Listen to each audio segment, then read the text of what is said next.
Hi there to anyone who stumbled across my ceramics video. I'm Worms Ceramics, and I normally post shorter content, but I thought, hey, what the heck, try and see if this longer form will work. So in this video in particular, I'm going to trim a lid for a teapot, and then I'm also going to add the knob to the lid. So yeah, I apologize in advance for this sort of chaotic narration or voiceover. I tend to be pretty bad with scripts, so I often just kind of wing it.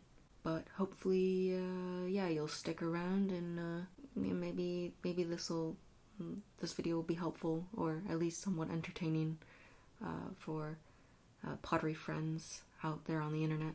Anyways, yeah. So basically, I start trimming the top part of my lid.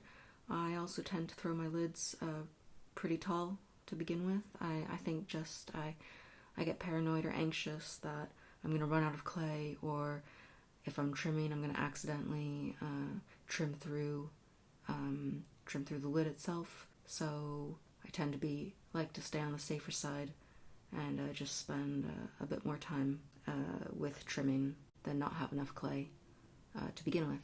So after I've trimmed off a good chunk of the top part of my lid, I'll put it back. I'll put it right on the base of the teapot, the teapot form, and I'm also gonna trim it while it's sitting inside of the teapot body, so that I can really see how it looks alongside the teapot in real time.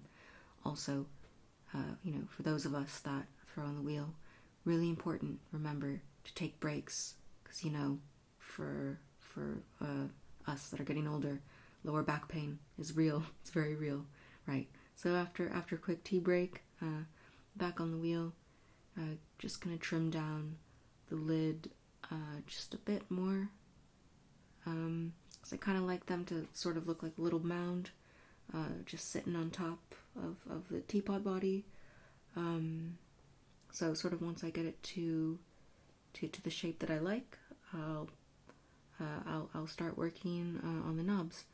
And I tend to also throw a few knobs at once too, and then sort of compare them sitting on the lids, just so that I have my options. Yeah, I also will leave quite a long base on my knobs too, so I have some extra room, if extra safety if I cut off too much for the base. Yeah, and then I'll just spend some time sort of taking a look at the different knobs on the lid and see how that looks with all the other components.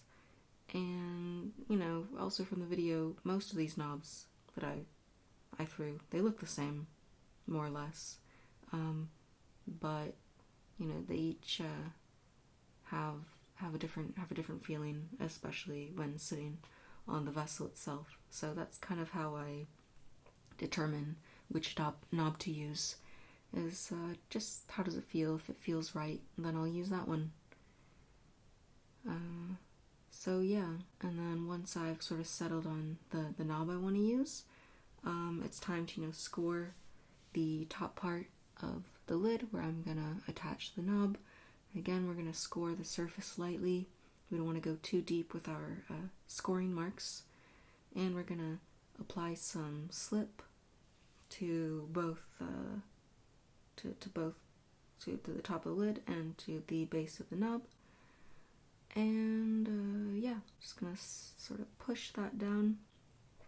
And one of my favorite tools in my studio is, I had an old paintbrush, and then I removed the brush part and just kept the stick part. And this is one of my most useful tools. And yeah, if you stuck around for this entire video, wow, that's amazing. Thank you. I really appreciate it. I hope I was able to pass on some information, or at least the video itself was somewhat entertaining. Anyways, thanks again. Maybe I'll make some more content soon.